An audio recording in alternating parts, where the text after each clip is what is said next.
Hi friends, దేవుడి దయ వల్ల అయితే నేను ఆఫ్రికా నుండి చెన్నై అయితే చేరువేసుకున్నాను. ఇంకా నన్ను రిసీవ్ చేసుకోవడానికి మమ్మీ, డాడీ అండ్ అత్తమ్మ అయితే వచ్చారు. ముగ్గురు అయితే చాలా సంతోషపడిపోతున్నారు నన్ను చూసి. ఇంకా ఇలా బయటకు వచ్చేసి ఇంకా ఒక హోటల్లో అయితే టిఫిన్ తినడానికి దిగేసామన్నమాట. మా డాడీ అయితే నన్ను తినిపిస్తున్నారు.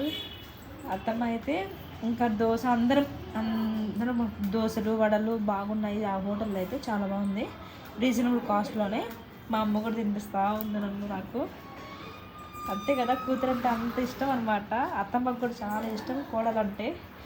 ఇంకా లంచ్ టైం అయిపోయింది. ఇంకా అలా 2-3 hours జర్నీ చేసిన తర్వాత ఒక దగ్గర ఇంటి వంట కావాలని చెప్పాను. అందుకే మా అత్తమ్మ బాగా వంట చేసేసుకొని వచ్చేసారు. ఇంకా మంచి ప్లేస్ చూసేసుకొని తింటే అబ్బా, గోంగూర, ఎండి చేప రకరకాలు చేసుకొని వచ్చారు అత్తమ్మ.